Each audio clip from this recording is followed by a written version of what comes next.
कि जिनके साथी कोई नहीं है, कोई राजनेता नहीं है या कोई बड़ा व्यक्ति नहीं है, कोई गरीब आदमी है, तो अधिकांश उनके साथ शोषण का शिकार हो जाते हैं, उनको न्याय नहीं मिल पाता है। मैं तो आपको सिर्फ आपको बोलूँगा कि आप किसी भी थाने में किसी को भी भेज के देखें ऐसे आदमी को जो आपको लगे असहाय, और फिर हमारे थाने वाले का रिस्पॉन्स देखें, तो मैं ये मानूंगा कि पहले से उसमें काफ़ी सुधार आया होगा। पुलिस राजनेताओं की कठपुतली बनकर रह गई है, क्या कहना चाहेंगे? ये भी हमारे लीडर्स हैं, काफ़ी समझदार हैं।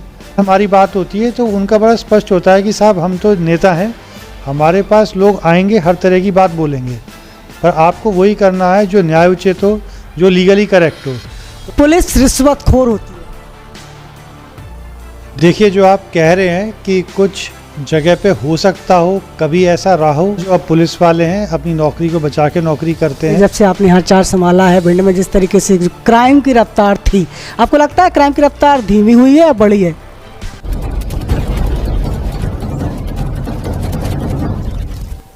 नमस्कार, आपकी जन अदालत न्यूज़ से मैं हूं राजा भैया पाल। मैं इस समय भिंड में हूं, जहां हमारे साथ ऐसी शख्सियत जुड़ रही है जो किसी परिचय के मोहताज नहीं है। आज हमें नहीं बल्कि पूरा जिला उनसे परिचित है। हम बात कर रहे हैं, हमारे साथ जुड़ रहे हैं भिंड पुलिस अधीक्षक डॉक्टर अश्रित यादव। आपकी जन अदालत न्यूज़ के एक्सक्लूसिव इंटरव्यू में आज खास मुलाकात मेरे साथ। बहुत बहुत धन्यवाद सर। धन्यवाद। सबसे पहला सवाल करना चाहेंगे जो हमारी ऑडियंस जानना चाहती है, क्या आपका सफ़र रहा, किस तरीके से आपने IPS का सफ़र पूरा किया? देखिए, जैसे मैं आपको बताऊंगा कि मैं मूलतः मेरठ का रहने वाला हूं, तो अपना 12th पास करने के बाद फिर मैंने MBBS किया, उसके बाद MD मेडिसिन किया। उसी बीच में मेरी इच्छा हुई, क्या कहते हैं, प्रशासनिक सर्विसेज में जाने की। तो मैंने जो अपना पहला अटैम्प्ट दिया था तो उसमें मुझे इंडियन रेलवे सर्विसेज मिली थी। उसके बाद फिर मैंने 2 अटैम्प्ट और दिए, उसके बाद फिर मेरा IPS में चयन हुआ। तो इस तरीके से मैं IPS में सिलेक्ट हुआ और कई सारे लोगों का योगदान रहा मेरी सफलता में। मेरे माता पिता हैं, मेरे जो जीजा हैं, मेरी वाइफ है, इन सभी ने मुझे प्रोत्साहित किया। लगातार 2-3 बार असफल हुए, फिर भी आगे कोशिश करते रहे और सिलेक्ट हुए। क्या चैलेंजेस आए आपके सफ़र में, आपको क्या कठिनाइयों का सामना करना पड़ा? देखिए, सबसे बड़ा चैलेंज तो खुद से था, क्योंकि सभी लोग ये बोलते थे तुम एक डॉक्टर हो, क्योंकि मैं MD मेडिसिन डॉक्टर हूँ। मेरे साथ के जितने भी डॉक्टर्स थे, कोई DM कार्डियो, कोई नेफ्रो, सब दिल्ली में जिस समय सेटल हो चुके थे, उस समय मैं स्ट्रगल कर रहा था। साथ ही साथ शादी भी हो चुकी थी, तो एक जिम्मेदारियां भी थी। तो ये सब कठिनाइयां थी कि मन में हर समय वो लगा रहता था। एक जब आदमी के पास बैकअप रहता है कि अगर नहीं होगा तो हम अपनी लाइंस पकड़ लेंगे, जो मेडिकल फील्ड है, तो सबसे बड़ा चैलेंज रहा। दूसरा ये रहा, UPSC जो एग्ज़ाम है बहुत ही अनप्रिडिक्टेबल एग्ज़ाम है। तो इसमें जैसे आपको सबको पता है कि लाखों लोग बैठते हैं, उसमें फिर बहुत ही कम लोग निकलते हैं। तो कई बार ऐसा हुआ कि कड़ी मेहनत करके सब कुछ अच्छा होने के बाद भी अच्छा नहीं हो रहा था। तो जब कभी भी आदमी के फ्यूचर पे अनसर्टिनिटी होती है तो वो भी एक चैलेंज होता है। पर यह है कि भगवान की और जो हमारे जितने भी सीनियर्स हैं उनके आशीर्वाद से हमें मौका मिला और आज हम इस मुकाम पे हैं। आपका फेलियर क्या रहा?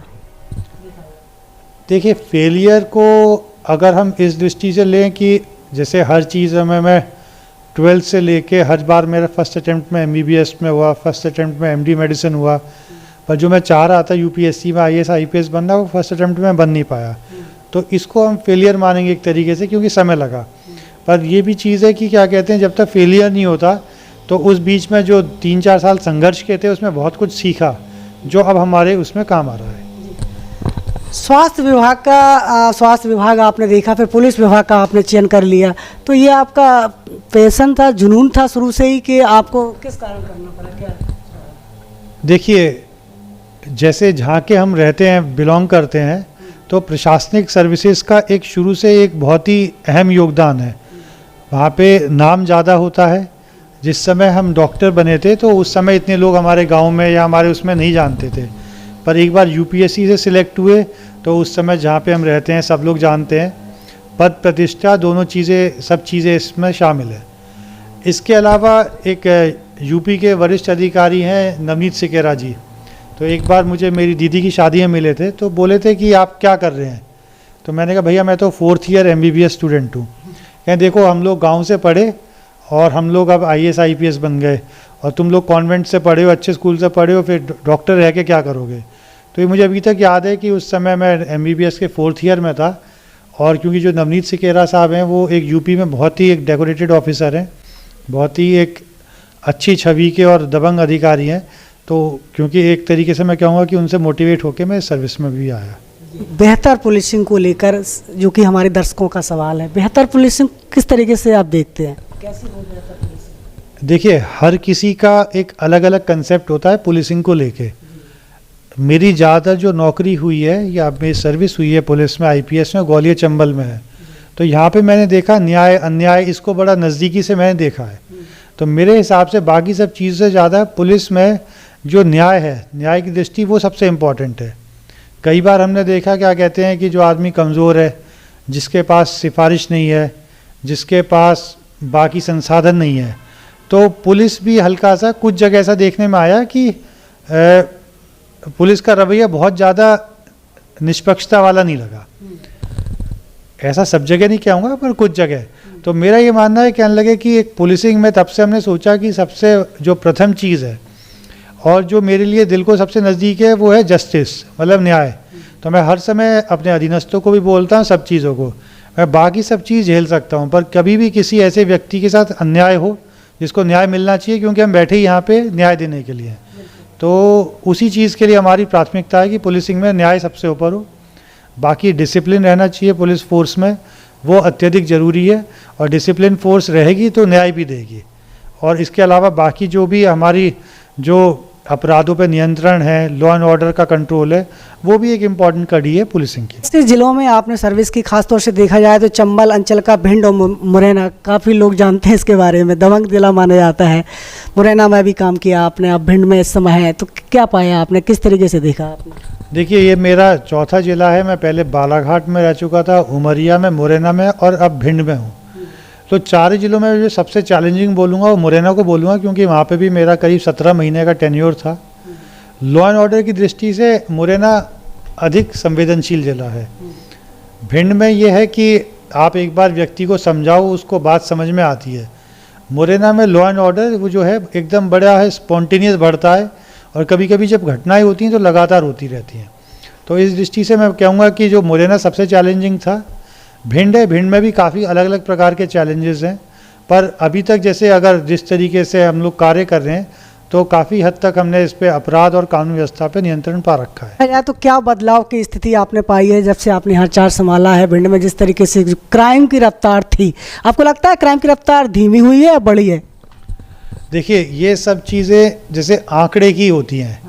तो अगर हम आंकड़ों पे देखा जाए तो जैसे हत्या के प्रयास थे वो पहले 66 के आसपास थे, अब 46 हैं। जो महिला संबंधित अपराध हैं उसमें भी काफ़ी कमी आई है। नकबजनी, चोरी, इन सब प्रकार के अधिकारियों में जो अपराध हैं इसमें कमी आई है। पर मेरे ख्याल से एक जो मेन पैमाना होता है या एक यार्डस्टिक जो होता है, वो होता है जनता क्या सोचती है। जनता अगर को लग रहा है कि अपराध पे नियंत्रण है तो हम सफल हैं, और आंकड़ों से अगर कम है पर जनता संतुष्ट नहीं है तो हम असफल हैं। तो सबको हम संतुष्ट नहीं कर सकते, पर एक आम परसेप्शन रहना चाहिए जो पूरे ज़िले में, हर सब डिवीज़न में वो रहना चाहिए कि पुलिस न्यायपूर्ण कार्रवाई कर रही है, पुलिस न्याय दिलवा रही है। कोई गंभीर अपराध हो रहा है तो पुलिस को जल्दी से जल्दी ट्रेस कर रही है, और पुलिस जितनी भी समस्याएं आ रही हैं उनके प्रति संवेदनशील है। पुलिस के प्रति जो नकारात्मक सोच रहती है, कहते हैं वर्दी पर दाग नहीं लगना चाहिए, वर्दी को साफ स्वच्छ वर्दी रहे, इसके लिए क्या, किस तरीके से सोच को बदलेंगे आप? देखिए, ये हम शुरू से इस चीज़ को कहते हैं कि पुलिस जो है, पुलिस एक ऐसा विभाग है कि जितना बुरा नहीं है उससे ज़्यादा उसको प्रोजेक्ट कर दिया जाता है। उसका जो हमारी नेचर ऑफ ड्यूटीज़ हैं वही ऐसी हैं। अगर कोई आदमी सड़क पे जा रहा है तो उसे रोकेगा पुलिस कि आप सीट बेल्ट लगाओ, उसे रोकेगा आप हेलमेट लगाओ। कोई भी जो चीज़ हो रही होगी, कोई तो रोकने का काम ज़्यादा है। अगर आप तभी प्रशासनिक की तरफ देखो तो प्रशासनिक अधिकारियों में कैपेसिटी रहती है लोगों को देने की, कि आज हमने 10 हैंडपम्प लगवा दिए, हमने 10 जगह ट्रांसफार्मर सही करा दिए। तो बेसिकली जो नेचर ऑफ वर्क है उसकी वजह से पुलिस का एक नेगेटिव रहता है, क्योंकि पुलिस का बेसिक काम ही रोक टोक है। तो जितना, और बाकी जो प्रशासनिक विभाग है उसका काम है देना लोगों को। तो एक तरीके से पुलिस की एक नेगेटिव छवि रहती है। कुछ हमारे पुलिस वाले मैं मानूंगा कि 5 से 10% ऐसे रहते हैं जिनकी वजह से पुलिस की एक नकारात्मक छवि रहती है। एज अधिकारी हमारा सिर्फ यही प्रयास रहता है कि जैसे हम लोग अपने शुरू के टाइम में, ज़्यादातर अधिकारी भी ऐसे ही करते हैं, हर थाने पे कुछ लोगों को चिन्हित कर लेते हैं जिनकी छवि थोड़ी सी ठीक नहीं है या जिनकी एक रेपुटेशन है लोगों को परेशान करने की, और बस उनको बार बार सुपरविज़न करते रहते हैं। तो इतना है कि अगर किसी को समझ में आ जाता है कि एसपी साहब या एडिशनल एसपी साहब हमको देख रहे हैं तो वो सतर्क रहता है। तो इसी से हम धीरे धीरे अपनी जो जनता में पुलिस की छवि को सुधार सकते हैं। साथ ही किस तरीके से जो आमजन आ रहा है हमसे मिलने, उससे हमारा व्यवहार कैसा है। अगर हमारा थाना प्रभारी जो हैं वो अच्छी से सुनवाई कर रहे हैं, लोगों की न्याय दे रहे हैं, तो उसमें लोगों के पुलिस के प्रति भरोसा काफ़ी बढ़ जाता है। तो इसी तरफ हमारा ज़्यादा ध्यान है, और सभी हमने अपने थाना प्रभारी को निर्देशित भी कर रखा है कि कोई भी आदमी आए, ठीक है, हो सकता है वो सही बात लाए, हो सकता है वो गलत लाए, पर कम से कम आप उसको सुनो, और अगर उसको न्याय देना है तो आप न्याय दो। अभी जैसे पुलिस की छवि को लेके कई जगह एक समस्या आती है कि कोई भी लड़ाई झगड़ा हुआ तो फरियादी हमारे पास आते हैं कि साहब पुलिस ने तो उनको पकड़ा ही नहीं। अब उसमें क्योंकि नए कानूनी नियम इस तरीके के हुए हैं कि 7 साल से कम उम्र के आदमी को जिसमें सजा हो, पुलिस अरेस्ट नहीं कर सकती। पर अब आम जनता को जागरूकता नहीं है, उसको तो ये लगता है कि इसने हमारे साथ झगड़ा किया, इसने हमें पीटा, तो पुलिस भी इनको लेके आए और कार्रवाई करे। तो इस चीज़ में लोगों को समझाते हैं तो समझते भी हैं, और हमारा प्रयास है कि कैसे भिंड के आमजन जो लोग ऐसे हैं जिनकी सुनवाई नहीं होती, उनकी ज़्यादा से ज़्यादा सुनवाई हो सके।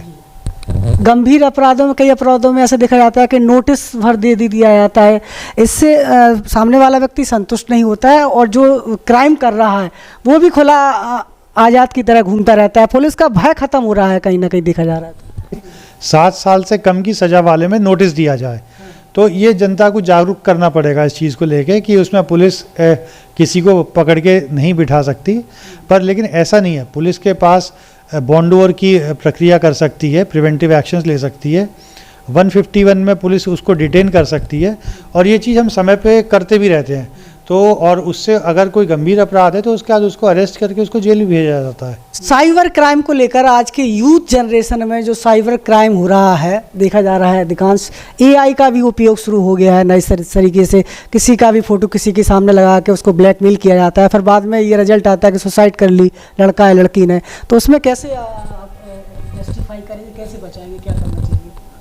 देखिए, इसमें मैं ये बोलूँगा कि जैसे जैसे टेक्नोलॉजी बढ़ी है, ठीक है, टेक्नोलॉजी के पॉजिटिव इफ़ेक्ट्स भी हैं तो साथ साथ नेगेटिव इफ़ेक्ट्स भी हैं। तो उसमें नेगेटिव इफ़ेक्ट्स में हम ये कह रहे हैं जो साइबर क्राइम आ रहा है। अब इसमें 2 तरीके की चीज़ें हैं जिसको हमें ध्यान में रखना चाहिए। कोई भी ज़्यादातर केसेस में जो भी आदमी शिकार हो रहा है उसमें कहीं ना कहीं एक लालच होता है। आदमी कैसे कहता है कि आपको आज अभी 20,000 रुपये मिल जाएंगे, आपके हम 6 महीने में डबल कर देंगे। तो काफ़ी सारे केसेस ऐसे होते हैं कि जिसमें इस तरह, तो हमारा आम जन से ये अपील है कि एक तो लालच में ना आए। आप ये मान के चलिए कि बिना मतलब से कोई भी आपको लाभ देने के लिए नहीं बैठा है। दूसरा, जो ये बच्चे जो भी लोग ये अभी जिसमें साइबर क्राइम के शिकार हो रहे हैं, उसमें क्या है, जैसे कुछ लोग video calls, WhatsApp calls, unknown numbers उठा लेते हैं। इनमें क्या होता है कि कई बार आप देखेंगे कि जो वीडियो कॉल हो रही है उसमें किसी का फ़ोटो बना हुआ है, तो आदमी अकेला बैठा है तो सोचता पता नहीं किसका होगा। तो मैं तो सभी को हिदायत देता हूं कि अननोन या अनसेव्ड व्हाट्सएप वीडियो या ऑडियो कॉल्स को रिसीव नहीं करें। और अगर कोई लग रहा है कि बार बार इस तरीके से कर रहा है तो सबसे अच्छा तरीका है ब्लॉक करें। बाद में जल्दी से जल्दी पुलिस को शिकायत करना, ये तो एक अलग चीज़ है। आदमी को खुद को भरोसा होना पड़ेगा। जैसे अभी अभी ग्वालियर में एक केस हुआ डिजिटल अरेस्ट का, तो भय था उसके अंदर कि क्या कहते हैं किसी चीज़ का। तो मैं कह रहा हूँ, देखिए, पुलिस से आप डरिए मत ना। अगर आपने गलत नहीं किया तो जो भी आपको कर रहा है उसका फ़ोन ब्लॉक करिए, अपने नियरेस्ट पुलिस स्टेशन पर रिपोर्ट करिए। और मेरे ख्याल से पुलिस, अब हमारी टीम जो है पूरे ज़िले की या पूरे प्रदेश की, ऐसे केसेस में लोगों को पकड़ भी रही है, अरेस्ट भी पुलिस का भी। क्योंकि ये लोग बताते हैं कि ऐसा सेटअप बना लेते हैं कि जैसा वो लगे कि थाने का सेटअप है। तो आप तो ये मान के चलिए कि पुलिस कभी भी किसी को वीडियो कॉल नहीं करेगी। किसी आरोपी को अगर पकड़ना होगा तो उसके घर जाएगी, और एक बार उसको ब्लॉक कर दे नंबर को, और लोकल पुलिस स्टेशन को बताएं कि इस नंबर से ऐसे ऐसे फ़ोन आ रहा है। फिर जो लोकल वहाँ पे SHO TI हैं वो इस चीज़ को देखेंगे, वेरीफाई करेंगे। अगर कोई गलती होगी तो उनको बताएंगे, नहीं तो फिर जो भी नियमानुसार कार्रवाई होगी वो की जाएगी। एक स्लोगन है पुलिस का, वर्दी नहीं हमदर्दी भी है, खाकी वर्दी को लेकर। तो इस स्लोगन को किस तरीके से जस्टिफाई करेंगे, आप क्या समझाना चाहेंगे? देखिए, पुलिस का जैसे फिर वही बात हुई कि नेगेटिव शेड्स हमेशा आते हैं, पर पॉजिटिव में लोगों ने याद नहीं रखा है कि जब कोरोना में जब था जिस समय आदमी कोई भी किसी के पास नहीं जा रहा था, तो उस समय पुलिस चौराहे पे खड़ी थी। जिस समय ये सबको पता था कि एक आज हम कह सकते हैं कोरोना की वैक्सीन भी आई हमारी, पर उस समय किसी को नहीं पता था कि इसका क्या इलाज होगा, तो उस समय पुलिस खड़ी थी। फिर रात में जैसे हमारे लोग जब हम सोते हैं तो आप ये देखिए पुलिस जो गश्त करती है रात को 12 से 5, आप खुद एक बार कोई भी व्यक्ति रात को उठ के देखे तो वो अपने घर से बाहर नहीं निकल सकेगा। तो उस समय पुलिस अपना काम कर रही होती है। कहीं भी कोई एक्सीडेंट हुआ तो सबसे पहले पुलिस रिस्पॉन्ड करती है। तो इतनी सारी चीज़ें हैं कि ये पुलिस की जो हमदर्दी होती है उसी वजह से काम चल रहा है। पर चक्कर क्या है कि पुलिस का क्योंकि नेगेटिव शेड्स ज़्यादा दिखाए जाते हैं मीडिया हो या किसी बाकी चैनल्स में, तो हमारे जो पॉजिटिव एस्पेक्ट्स हैं वो बहुत ज़्यादा निकल नहीं पाते हैं। तमाम पुलिस वालों का ये दिल का सवाल है, जिनको जिस तरीके से रात भर कड़ाके की ठंड में जागना पड़ता है, ड्यूटी पर तैनात रहते हैं, छुट्टी नहीं मिलती उनको, बच्चों से मिल नहीं पाते हैं, तो इस दर्द को आप किस तरीके से देखते हैं? आप तो एक अधिकारी हैं। देखिए, मैं अपने बारे में बता देता हूँ कि और कई जगह आजकल जो नए अधिकारी हैं सभी कर रहे हैं। आज तक किसी ने छुट्टी मांगी हो, क्या हमारा SHO हो, क्या एडिशनल SP हो, क्या कांस्टेबल हो, हमने आज तक नहीं बोला है। ये मानना है कि किसी की क्या समस्या हो सकती है, हो सकता है 10 में से एक आदमी कोई झूठ बोल दे, पर अगर किसी की जेन्युइन समस्या है तो ना हम कभी बोलेंगे नहीं। क्योंकि अगर थाने में 40 लोग हैं, अगर 2 लोग छुट्टी पे चले भी गए तो ऐसा नहीं होगा कि थाना काम करना बंद कर जाएगा। या हमारे अगर 26 थाना प्रभारी हैं, 3-4 चले गए छुट्टी पे, तो ऐसा नहीं होगा थाना बंद हो जाएगा। संवेदनशील अधिकारियों को भी होना पड़ेगा, पर जैसे ये है ना कि हम ये अधिकार दे रहे हैं अपने कर्मचारियों को, तो अधिकारों के साथ साथ उनके दायित्व भी आते हैं। उनका दायित्व ये है कि क्योंकि हमको जब हम चाह रहे हैं छुट्टी मिल जा रही है तो बिना मतलब से छुट्टी नहीं लें। कुछ जगह ऐसा देखने आता है, जैसे ही दिसंबर होता है तो लोग जिनकी SPL छुट्टी बची रहती हैं तो लोग अपने 15-15 दिन की छुट्टी लगाना शुरू कर देते हैं। उस चीज़ को मैं उचित नहीं मानता। पर बाकी अगर हमने अपने थाना प्रभारी को भी स्पष्ट निर्देश दे रखे हैं कि किसी के भी परिवार में किसी के बच्चे का जन्मदिन हो, किसी के भी घर में कोई दुर्घटना घटी हो, तो हमसे बिना पूछे उसको तुरंत छुट्टी दे, बाद में हम छुट्टी सैंक्शन करते रहेंगे। तो कहीं ना कहीं ये पॉजिटिव यहाँ पर आप सबका सवाल का जवाब सर ने दे दिया है कि जिनके साथी कोई नहीं है, कोई राजनेता नहीं है या कोई बड़ा व्यक्ति नहीं है, कोई गरीब आदमी है, तो अधिकांश उनके साथ शोषण का शिकार हो जाते हैं। वो उनको न्याय नहीं मिल पाता है क्योंकि आप तक बात नहीं पहुँचती है, वो थाने तक सीमित कर ही रहते हैं और वो शिकार हो जाते हैं। क्या मैं तो आपको सिर्फ आपको बोलूँगा कि आप किसी भी थाने में किसी को भी भेज के देखें ऐसे आदमी को जो आपको लगे असहाय, और फिर हमारे थाने वाले का रिस्पांस देखें, तो मैं ये मानूंगा कि पहले से उसमें काफ़ी सुधार आया होगा। तो आप कभी रैंडम किसी को भी भेज सकते हैं किसी थाने में। मुझे विश्वास है कि हमारे जितने भी थाना प्रभारी हैं, क्योंकि मैं उनका अधिकारी हूँ और मेरे निर्देश उनको बड़े स्पष्ट हैं, तो कोई भी कमज़ोर आदमी हो, कोई भी गरीब आदमी हो, कोई पीड़ित आदमी हो, उसको सुनना उनका कर्तव्य है। कि जन अदालत न्यूज़ के वो तमाम तीखे सवालों के घेरे में है आज भिंड पुलिस अधीक्षक डॉक्टर आसित यादव। उनसे पूछेंगे वो तीखे सवाल जो जनता जानना चाहती है। पुलिस रिश्वतखोर होती है? देखिए, जो आप कह रहे हैं कि कुछ जगह पे हो सकता हो, कभी ऐसा रहा हो, पर ज़्यादातर जो अब पुलिस वाले हैं अपनी नौकरी को बचा के नौकरी करते हैं, ठीक है। और 1-2 लोग ऐसे होते हैं, कुछ लोग ऐसे होते हैं जो गलतियां करते हैं, तो उसके लिए विभागीय कार्रवाई, उनके विभाग कार्रवाई करता है उनके खिलाफ। पुलिस की वर्दी दागी है, उसका आपका आशय गंदे कपड़े से है या उसके चरित्र से दाग है, वो आप स्पष्ट करें जरा। जी, चरित्र से कहना चाहेंगे? देखिए, जैसे पूरे किसी भी विभाग को ले लीजिए, किसी भी क्षेत्र को ले लीजिए, तो उसमें हर जगह अच्छे और बुरे लोग होते हैं। तो हम ये नहीं कह सकते कि पुलिस में जितने 100 में से 100 लोग खराब हैं, पर पुलिस भी कहाँ से आती है, जनता के बीच से निकल के आती है। तो जो एक जनता का स्वरूप है उसी का भाग एक पुलिस होती है। तो उसमें आपके सवाल से मैं कुछ हद तक सहमत हूँ। पुलिस और दलालों का चोली दामन का साथ रहता है। देखिए, ये सवाल बहुत उचित नहीं लगा मुझे, क्योंकि दलाल जो होते हैं, जब एक मिडिल मैन, कुछ जगह ऐसा होता है कि किसी न किसी रूप से पुलिस का सहयोगी बन के, कई बार ऐसा होता है कि पुलिस को मदद लेनी पड़ती है कुछ लोगों की, जैसे अपराध कभी ब्लाइंड केसेस हो जाते हैं, तो उसमें कोई बहुत ही, आप देखिए, सभ्य आदमी तो पुलिस को जानकारी देता नहीं, तो जो लोग उस समय पुलिस की मदद करते हैं तो कभी कभी अपने फ़ायदे के लिए वो बीच में भी फ़ायदा उठा लेते हैं। पुलिस और चोर की यारी काफ़ी पुरानी है।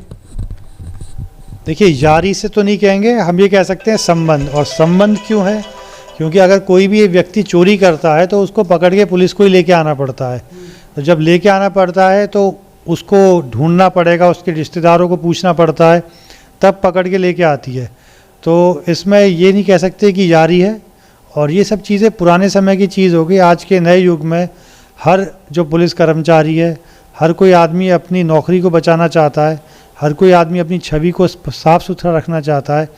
तो जो इस सवाल से मैं आपके से बिल्कुल भी एग्री नहीं करूँगा। पुलिस राजनेताओं की कठपुतली बनकर रह गई है, क्या कहना चाहेंगे? इसका मैं बड़ा स्पष्ट जवाब दूंगा कि ये जो चीज़ें हैं, राजनेताओं की कठपुतली या राजनीतिक हस्तक्षेप, ये सिर्फ एक कहने भर की चीज़ें हैं। आजकल जितने भी हमारे लीडर्स हैं काफ़ी समझदार हैं, और जब इनफॉर्मल हमारी बात होती है तो उनका बड़ा स्पष्ट होता है कि साहब हम तो नेता हैं, हमारे पास लोग आएंगे, हर तरह की बात बोलेंगे, पर आपको वही करना है जो न्याय उचित हो, जो लीगली करेक्ट हो। तो सभी राजनीतिक व्यक्ति इस चीज़ में बड़े स्पष्ट रहते हैं। पिछले 15 महीने मुझे ऐसा नहीं लगा कि किसी ने किसी भी गलत चीज़ के लिए प्रेशर डाला हो। पर हाँ, ये ज़रूर है कि उनके पास जो लोग आते हैं, लोग अपेक्षाओं से आते हैं, तो वो कभी कभी फ़ोन भी करते हैं, पर उनकी अपेक्षा कभी भी ऐसी नहीं होती कि पुलिस गलत कार्रवाई करे। जब एक बार हमारे द्वारा पूरी जांच करके उनको बताया गया होता है, तो उसके बाद ज़्यादातर, चाहे हमारे यहाँ पे मंत्री जी हों, चाहे सांसद जी हों, चाहे विधायक जी हों, किसी भी, तो सभी, मैं देख रहा हूँ कि पिछले काफ़ी समय से सभी की अपेक्षा है कि न्याय हो। न्याय हो तो सब संतुष्ट हैं। अगर हम लोग एक न्याय दे रहे हैं तो अभी तक पिछले 15 महीनों में ऐसा जो कहते हैं ना पॉलिटिकल प्रेशर, कि किसी को ज़बरदस्ती किसी के साथ गलत FIR करवा दो या गलत ये करवा दो, ठीक है। तो एक दो केसेस हुए थे, शुरू में हमारे साथ हुए थे। तब कोई व्यक्ति था, उसके साथ किसी ने मारपिटाई कर दी थी और उसकी तरफ से पुलिस ने FIR लिख ली थी। तो किसी ने बोला था, कहने लगे SP साहब दूसरी तरफ से भी कायमी ले लीजिए, क्रॉस कायमी कर लो तो समझौता हो जाएगा। तो मैंने बड़ा स्पष्ट बोला, मैंने कहा फिर न्याय क्या हुआ? अगर किसी पीड़ित के खिलाफ ही हम FIR कर लें तो तब से तो इस तरह का किसी ने बोला नहीं है, और अपेक्षा भी करते हैं कि मेरे ख्याल से न्याय को मेंटेन करने के लिए कोई ऐसा बोलेगा भी नहीं। जब से आप आए हैं, आपकी दस्तक हुई है भिंड में, ऐसा मैं नहीं बोल रहा हूँ, लगातार जिस तरीके से अखबारों में और TV चैनल्स पर लगातार आप सम्मान आपको दिया जा रहा है यहाँ पर जनता के द्वारा, चाहे वो व्यापारी हों, चाहे वो मजदूर वर्ग हों, चाहे वो सरपंचों की बात करें, जनप्रतिनिधियों की बात करें, इतना सम्मान किसी अधिकारी को मिलता नहीं है जो आप सम्मान पा रहे हैं। क्या वजह मानते हैं? देखिए, ये तो सब जनता की सोच की चीज़ है। मैंने वही बोला ना कि आंकड़े महत्वपूर्ण नहीं होते, कि जनता की नज़र में परसेप्शन क्या है आपको लेके, वो इम्पॉर्टेंट है। अगर कोई सम्मान कर रहा है तो उसके लिए हम उनको, और जो ईश्वर को हम धन्यवाद देते हैं कि उसने हमको इस लायक किया कि हम न्याय दे पा रहे हैं, जिससे लोग हमको सम्मानित कर रहे हैं। है पुलिस विभाग में रहे, यदि आज आप पुलिस अधीक्षक जैसे गौरवमय पद पर नहीं होते तो क्या होते, क्या मानते हैं आप? देखिए, मेरा तो मानना है कि परिवर्तन हर किसी आदमी की लाइफ में रहता है। अब क्योंकि ये तो है कि एक बार पुलिस अधीक्षक बन गए हैं तो दोबारा तो अब मेडिकल फील्ड में जाएंगे नहीं। अब आगे देखते हैं कि क्या करते हैं, पर अभी तो जब तक रिटायर नहीं हो जाते तब तक तो पुलिस विभाग में ही रहेंगे। और एक बार मेरा ये मानना है कि मैं अपने नाम के आगे डॉक्टर भी नहीं लगाता हूँ, काफ़ी कम लगाता हूँ। मेरा ये मानना है एक बार जिस चीज़ को हमने छोड़ दिया वो चीज़ छोड़ दी, अब अगर कुछ आगे करना होगा तो कोई दूसरा फील्ड देखेंगे। आपके जीवन का लक्ष्य क्या है, क्या कुछ सोच है, क्या कुछ करना चाहते हैं? आज जनता आपके सुनना चाहती है कि डॉक्टर असित यादव का सपना क्या है, क्या सोच है? देखिए, अभी तो जैसे होता है ना कि शॉर्ट गोल है, अभी तो ये है कि फ़िलहाल जहाँ पे पुलिस अधीक्षक है वहाँ पे अच्छे से अच्छा कार्य करें, वहाँ पे जनता को न्याय दिलाएं, कोशिश करें कि हमारे पुलिस विभाग की छवि काफ़ी अच्छी हो, साफ़ सुथरी हो। और जैसी परिस्थितियाँ होती हैं समय समय के साथ फिर आदमी अपने टारगेट्स चेंज करता रहता है। तो अभी तो मैं आगे के फ्यूचर के लिए काफ़ी कुछ भी कमेंट नहीं कर सकता। फ़िलहाल तो हम पुलिस विभाग में हैं और यहीं पे ही अच्छे हैं। आखिरी सवाल करना चाहेंगे, क्या मैसेज देना चाहेंगे उन युवाओं को जो IPS की तैयारी कर रहे हैं, जो अपने लक्ष्य की तरफ बढ़ रहे हैं, और क्या संदेश उनको देना चाहेंगे जो आज बड़े इंतजार के साथ न्याय की दरकार लेकर आपके पास आते हैं और न्याय भी मिलता है? देखिए, जो लोग तैयारी कर रहे हैं उनके लिए तो मैं ये बोलना चाहूँगा कि देखिए, जो एग्ज़ाम है, क्या यूपीएससी हो चाहे पीएससी हो, बड़ा कठिन एग्ज़ाम है, बहुत परिश्रम चाहिए, अच्छी आईक्यू का व्यक्ति होना चाहिए, ये भी ज़रूरी है, पर उसके साथ साथ लक है। अगर आप इसमें सिलेक्ट नहीं होते या जो रिज़ल्ट होता है विपरीत होता है, तो उसके बाद मैं बोलूँगा कि हार नहीं माननी है। इसके बाद भी हमेशा हर आदमी की लाइफ में प्लान बी होता है, प्लान बी के बाद प्लान सी होता है। तो बस हमको ये देखना है कि कैसे हम स्मूथ उस ट्रांजिशन को करें, बिल्कुल भी विचलित नहीं होना है। सफलता, क्योंकि आप मानिए कि बहुत बड़ा एग्ज़ाम है, 15-20 लाख लोग देते हैं और 100-150 लोग आईपीएस में सिलेक्ट होते हैं और इतने ही आईएएस में सिलेक्ट होते हैं। तो हर बार काफ़ी सारे लोग ऐसे हैं जो नहीं सिलेक्ट हो रहे हैं। तो यही बोलेंगे कि लाइफ में अपॉर्चुनिटीज़ की कमी नहीं है और दूसरी अपॉर्चुनिटीज़ हैं, उनके लिए प्रयास करें। और जो पुलिस में इसमें तैनात है, जनता के प्रति जवाबदेह है या काम कर रहा है, उसकी जिम्मेदारियां क्या होती हैं, गुण क्या होते हैं, एक सफल पुलिसमैन की यदि बात करें तो?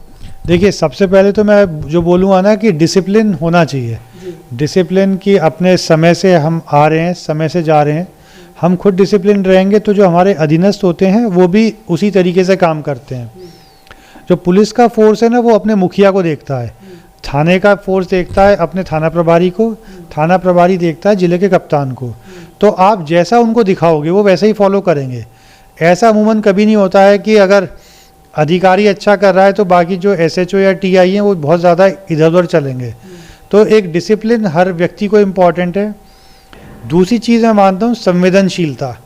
संवेदनशील होना बहुत ज़रूरी है, क्योंकि कई सारे जो पीड़ित व्यक्ति आते हैं वो काफ़ी कठिनाई में आते हैं, तो उस समय उनके साथ क्या व्यवहार होना चाहिए आजकल के समय मेरे ख्याल से ये बहुत ज़रूरी है। ये संवेदनशील हमें जो कमज़ोर तबके के लोग हैं उनके साथ भी होना चाहिए, महिलाओं के साथ भी होना चाहिए, और मेरे ख्याल से हर व्यक्ति के साथ हमारा जो व्यवहार हो इस तरीके का होना चाहिए। इसके अलावा अपने जो कैरेक्टर होता है उसको मजबूत बना के रखना है। ऐसा नहीं होना चाहिए कि बहुत आराम से कोई आपके कैरेक्टर पे कोई टिप्पणी कर सके, कोई टीका। देखिए, हर किसी का विरोध तो होता ही है थोड़ा बहुत, पर वो चीज़ इतनी ओपन नहीं होनी चाहिए कि आपकी जो नेगेटिव क्वालिटीज़ है वो मेन क्वालिटी बन जाए। तो ये 3 चीज़ें मेरे हिसाब से एक किसी भी पुलिस अधिकारी में होनी चाहिए। तो आज वो तमाम सवालों को लेकर हमने ये खास एक्सक्लूसिव इंटरव्यू किया है, जिनके प्रश्नों के जवाब आप जानना चाहते हैं। इसके बाद भी कोई आपके सवाल हैं तो नीचे कमेंट बॉक्स हमने दिया है, उस पर आप कमेंट कर सकते हैं। फिर किसी बड़ी शख्सियत के साथ एक नया मोटिवेशन इंटरव्यू लेकर आएंगे। जुड़े रहिए आपकी जन अदालत न्यूज़ के साथ। बहुत बहुत धन्यवाद हमारे साथ बात करने के लिए। Thank you sir. Thank you. जय हिंद, जय भारत।